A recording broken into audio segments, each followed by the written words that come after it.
What is going on, everybody? And welcome to the 18th episode of the CRZY podcast. I'm your host, Stephen Gates, and that's right, the show hit the big 1-8. We're legal. We're emancipated. We are out on our own. We may not be old enough to drink, but damn it, we're still going to have some fun. So for those of you who don't know, this is the show we talk about design, leadership, creativity, and a lot of stuff that matter to creative people. Today, I really want to focus on something that I've get a lot of questions around. I've gotten a lot of emails around. And it's a lot of people asking me, how can I make my company more creative? How can I make my team more creative? How can we have better ideas? And it sounds like a really simple question, but I think there's a bit more of an art to it than most people might think. So the first thing that I'll say is that if you haven't listened to episode 11, where I talk about how do you put a strategy together, you need to go back and do that for starters. Because the best ideation, the best brainstorming in the world isn't going to do you any good if you aren't solving the right problem. If you don't have really the thing and the need set up for you. Because if not, the brainstorms will yield a lot of ideas that aren't going to go anywhere. They aren't going to change things. And that's really where that foundation is. So for starters, go listen to that and then come back and listen to this show. But for those who've already listened to it, we're going to roll on. And we are just going to talk about that ideation and brainstorming, really just the basic process of generating, developing, and selecting ideas. This show is going to be a bit more travel-sized, a bit more bite-sized than some of the other ones have been, because this is a subject that has just some basic rules that we're going to go into. But we want to talk about how do you run a better brainstorm, and how do you have better ideas? And so that's really what we're going to focus on, is we're really going to look at two big areas. The first one is, now that we have the strategy, we understand what the problem is, how do we frame the opportunity? Because that's really such a key thing. And I think, honestly, it may be one of the hardest things is to frame the opportunity the right way so that you set up the brainstorm to be successful. Because if you don't set it up the right way, if you don't pose it the right way, maybe you lead the witness. Maybe your ideas aren't as big as they should be. Maybe you're not really getting the team to its full potential. And then from there, we're going to look at what are the 7 basic rules that I use to run any brainstorm. These are the ones that I've found, narrowed down, worked on over a long time, and I think these are the 7 that if you stick to these will lead you to better ideas. So let's start with looking at how do we frame the opportunity? Because I think that that's really, it's the starting point. So often, this is probably the most overlooked and also one of the most challenging areas. Because it's really about getting a strategy. And a strategy will help narrow you in. It'll help focus you. It'll start to give you a starting point. But from there, what you need to do is you need to be able to set up the opportunity so that you can come out and diverge. You can have a lot of different ideas. You can really go big and to do a ton of thinking. And I think that the challenge here, and I think that one of the places where a lot of companies really fall down, is that a lot of people, and especially a lot of people inside of your clients, inside of a corporate setting, they really like to know what the answer is. And we've talked about this before, about to be successful, to be creative, you have to really go into something like this with a problem to be solved, not a solution to be vetted. Well, the challenge is going to be for a lot of people not having that answer. They're not comfortable with being uncomfortable. That's really hard for them.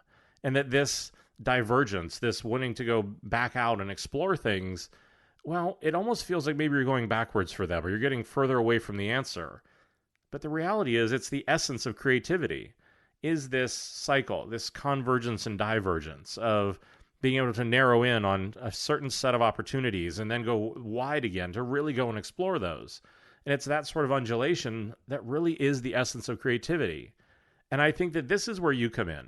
If you're going to run a brainstorm, and when you need to really come into this, and I think that to be the catalyst for this, you need to feel optimistic. You need to make it exploratory and experimental. You need to be the person that's really going to push and drive and help push the team and motivate them to really get there. Because I think that for everybody else, it's going to be hard. It's going to be uncomfortable. It's going to be uncertain because they're going to have to risk something. They're going to have to put an idea out there that maybe people won't like. And that's really challenging. And I think for some people, it's really daunting where it's just easier to be quiet. Or it's easier to, whenever somebody says an idea, to try to make it safe and small and cut it down and to take away its power or its opportunity, because maybe that idea might do something different. Maybe that idea might challenge things a bit, and maybe people aren't actually really into having that happen. So with that said, how do you frame the opportunity? How do you take the strategy and really start to translate it into something people can start to work with? Well, one of the best ways that I've ever learned, I learned from IDEO, and it's the way that they do it whenever they do design thinking. And they call them how might we statements.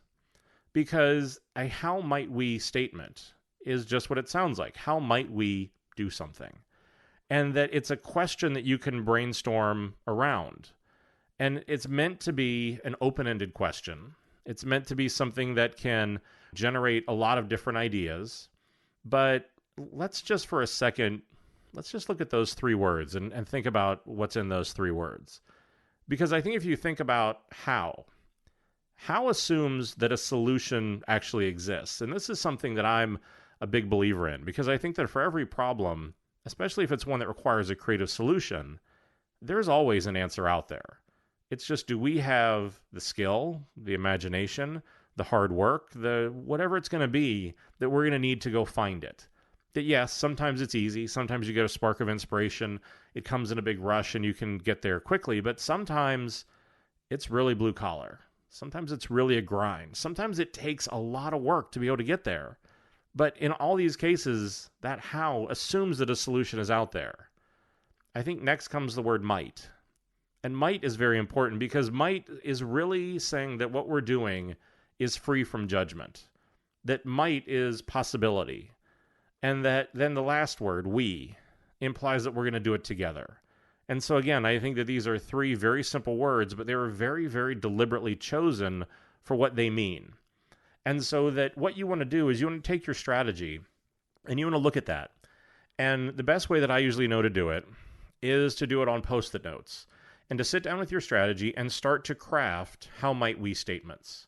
How might we solve a particular business goal? How might we solve this problem? And it depends on what your problem is. It could be very broad or it could be very specific, because what you want to do with how might we statements is to really think about, how do I craft a statement that whenever I write it, the real test of it's going to be just off the top of my head.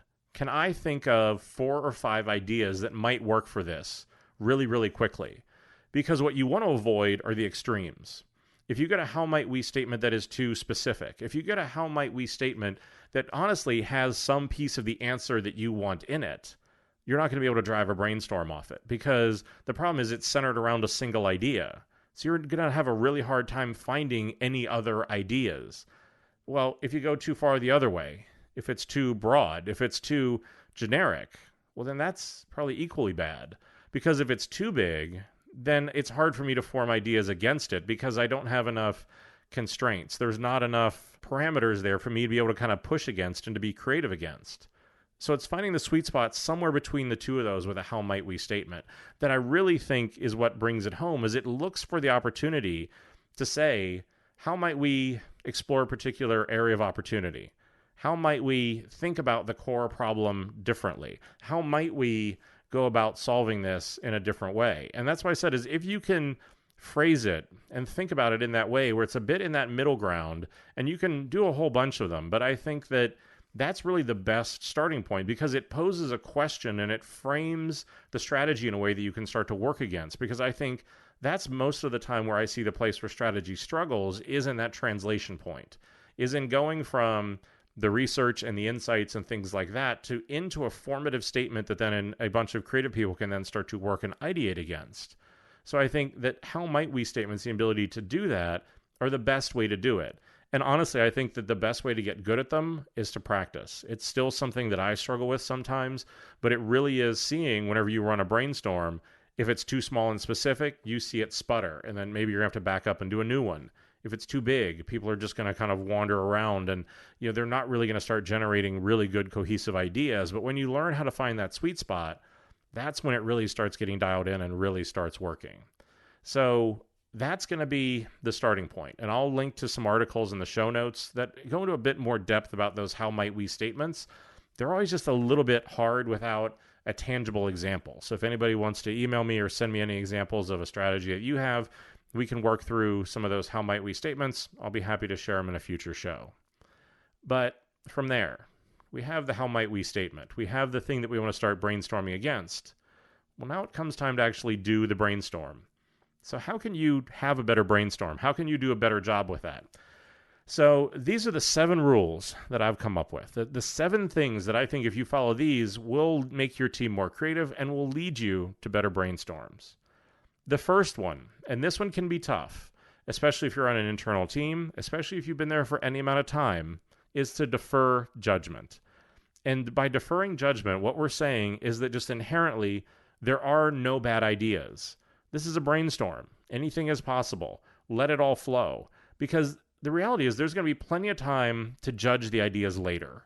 So let's do that later. Let's just see where it goes. Because the thing that might happen is that bad idea that somebody had, well, maybe that sparks a good idea in somebody else. But it's also for the fact that you don't want judgment. You don't want people to feel like they're being judged, because creativity means that I'm risking something. And if I'm risking something, I need to feel like it's a safe space. If I start getting judged, if I start getting teased, if people start rolling their eyes, well, then all of a sudden I'm not going to share as much, or I'm not going to share as big, because I feel like I'm being judged, and I just don't want to be as open to that, because nobody likes that. Nobody likes to be made fun of or looked down at or done anything like that. So that's just where to start. Set that ground rule going in. And if you see people doing it, call them out. Stop it. And really make sure that that isn't going on whenever you're running this brainstorm. Because I do think this is a bit of that push and pull. As the person who's going to lead that brainstorm, you have to be the lightning rod, the lighthouse, the thing that's going to show them the way. But you also have to be a little bit of the police to make sure that they're following the rules, because people sometimes can just devolve back into bad habits. The next one, and this is one that I think I'd have to push on quite a bit, is to encourage the wild and the crazy ideas. Because it's the wild ideas, it's the crazy ideas that often create the real innovation. And because the thing is that I always think about this is that no matter what, ideas are going to get pulled back. They're going to be made a little bit safer, a little bit smaller, just because maybe we can't swing for the fence quite as much. Maybe tech can't quite deliver on the product that we come up with. There's going to be some of that natural shrinkage, I guess, that's going to happen. So if that's going to happen, well, why don't we start further out? Why don't we start with something bigger so that whenever it contracts, it's contracting to something that's still significantly bigger than what we would have started with. We would have done something safer. And this is the hard part, is to push and encourage to really swing for the fences, to do something that is wild in its thinking, to do something that isn't just the same, because you're not going to solve tomorrow's problems with yesterday's thinking. And I see this happen a lot, where people will start to let the realities creep in. They'll start to let the past creep in. They'll start to let a bunch of other things start to inhibit them or start to edit them, as opposed to just really saying, okay, look, what do we really want to do? What's the best idea that we can find? Because the reality is that even if you can't build it all at once, maybe you can build it over time. Well, if that's the case, why not still drive for the best idea? Let it come down to earth later. Go big, go crazy, and really try to push to try to find something innovative. So I think that is something that you have to really try to do. And in a lot of cases, this is where I have to be the first one to jump off the cliff. Say something crazy, say something big, really try to push the thinking on this stuff and really kind of make sure that it's getting where we need to go. The other thing is that creativity can be a bit like a snowball. It may start small, but as it starts rolling down the hill, it can pick up speed and it can get bigger and bigger as more snow latches onto it. Creativity is very similar, and I think whenever you're running a brainstorm, one of the things to pay attention to and one of the things to try to make sure happens is that people are building on top of other people's ideas. That it's not just a bunch of people with their own agendas who want to say just what their ideas are, but it's that you work as a team. And this is really thinking in terms of and instead of but. Because that's the key difference. Is if somebody else says an idea and I come in and say, well, yeah, I really like that and we can do, the idea gets bigger. We build on it. As opposed to if I say an idea and I come in and go, yeah, but. But is discouraging wild ideas, but is coming in and putting judgment on things. And so I think that it really is something where you need to be able to kind of think through this stuff and to think, how can we be additive? How can we build on it and try to make it into something bigger?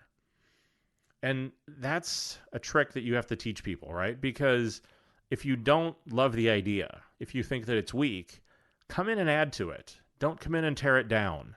And that is something that's just, it's a simple mindset change, but it can make a huge, huge difference to just say, look, come in, build on it, try to make it better, try to work on it, as opposed to just disregarding it and going and doing something different.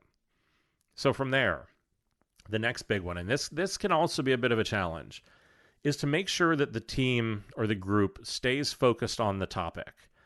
Because the thing is that as you start to go through a brainstorm, as you start to go through something creative, the topic can tend to wander. It can go into adjacent areas. It can suddenly go out of scope. It can start to become something different. And so I think this is one of those things where you need to be the person that's coming in and putting some guardrails on it. You need to be the person that's coming in and making sure that it's staying on target, that it is really kind of moving towards solving the problem that was in the strategy, and not at the end of the day coming up with a really interesting idea, but it's an idea that's solving a different problem than the one you were tasked with. So a simple thing, but make sure you're actually solving the problem you were given. Another big one, and I see this a lot, and this is probably the one where you're going to have to police or monitor the team the most. But the reality is that when you're doing a brainstorm, you have to make sure that there's only one conversation at a time. And that this is a hard one. People get excited, especially if you have a group of more than 4 or 5 people. It happens very naturally because one person has an idea. They're up there, they're writing. Somebody else has a side idea. They mention it to the person next to them. All of a sudden, 2 conversations are happening. Well, the problem is that not everybody's hearing those conversations. Not everybody's capturing those conversations. Not everybody's able to add and build on those conversations. So it's one of those places where you have to make sure that there's just one conversation at a time. And if it starts to diverge, to just stop everybody, let the one conversation finish to its conclusion, then let the second conversation finish to its conclusion, then start up again as just a single conversation. Because that's the thing, is I don't want to come in and be able to kind of put those people down, or I don't want to lose one of those lines of thought. It's just I want to let each of them come to their conclusion so then we can start up as a team again, having one single conversation. Because that divergence, you can lose good ideas. You lose the team, you lose the power of that thinking, and that can become a really big problem. The next thing that I've found, and this may be just because I'm a designer, but that being said, I don't think that brainstorming and creativity are limited to people who only can draw. But I think that the key thing here is to be visual. And because what I want to do is I want to try to engage the logical and the creative side of the brain. Because so often the logical side of the brain is the one that's working on solving the problem. Well, the creative side, the visual side, also wants to be involved in this. And this is where I've found that so often a quick sketch can help make an idea more understandable, it can make it more relatable, and that it just puts it into a different context for people. Because that's the other problem, and we've talked about this in other shows. We talked about it when we did the show on presentation skills. Not everybody can see it. Not everybody can take whatever it is that you're saying and visualize it in their head. This is a problem that clients have. It's a problem that creative people have. It's a problem that everybody has, that not everybody is wired that way. But whenever I do a sketch, whenever I put something on paper, however crude, however simple it might be, it gives it some form. It gives it some shape. And so I think that this really can help, is to be visual with some of these things. That being said, though, think about how visual you're going to be to make sure that it is nothing more than a quick sketch. We don't want to start prototyping. We don't want to start designing. And so that's something you have to be very careful of. One of the tricks that I often used was that whenever I would run these brainstorms, what I would do is I would come in with the fattest chisel tip Sharpie I could find. A really just big honkin', like just huge Sharpie. And I'd come in with 3x5 note cards. And the reason why was because the combination of the really big pen with the really small paper physically forced people not to get into too much detail. You can't draw, any detail. You can't write in what it says on the button. All you can do are these kind of big gestural sketches. So it's one of those things where I would literally create a physical barrier to them to being able to go into too much detail. And that would be the only thing we would have available to draw with. That if somebody went and got another piece of paper, they got a ballpoint pen, stop it, take it away. That's not what we want to do. We want to really focus in on just quick, easy sketches. The last thing, and I think this is really the important thing, is that with all of these things, we've talked about the mindset. But I think that the other thing that you need to think about is really setting a big goal and to go for quantity in the number of ideas that you want to get. Because I think this works for a couple different reasons. I think that setting a number on ideas gives people a goal to work towards. That if you say, I want to have 100 different ideas, people initially go, wow, that's really a lot. But as you get rolling, you'll really start to watch them rack up. You'll set an expectation that, look, we really need to go big here. We really need to think here, because the first 20 or 30 will be the obvious ones. It'd be the place where anybody would start. It would be the thing that anybody would think about, that it's only once we get past those that we start getting into the interesting ones. Well, but that's why I want to set that number, is because I want to make sure that we drive into the interesting area, that we don't just go through the easy and the obvious and the things that everybody else would do before we stop. I want to drive into the interesting. I want to drive to the place where it's work, where you have to think, where you need everybody else to go big, to add on to it, to do these other things. And that's the part where it gets magical. That's the part where it really starts to work, is the part where you start to push and stress and connect dots differently, because the obvious dots are gone. The obvious connections are gone. Now we're left with are the parts where it's going to be work and where we're going to have to think. So go for quantity.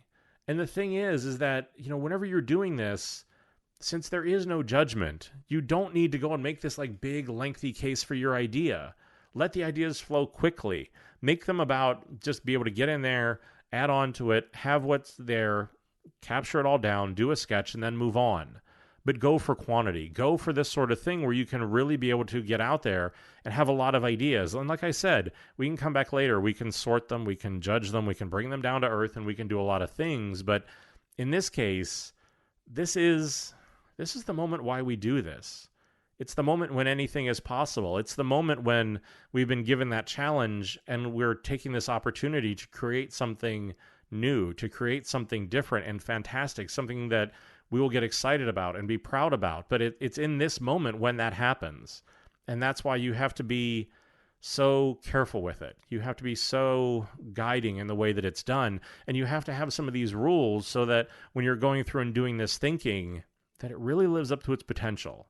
It delivers on what it should. And it really is something that is a brainstorm that gives you ideas that are really different. And so those are my 7 rules.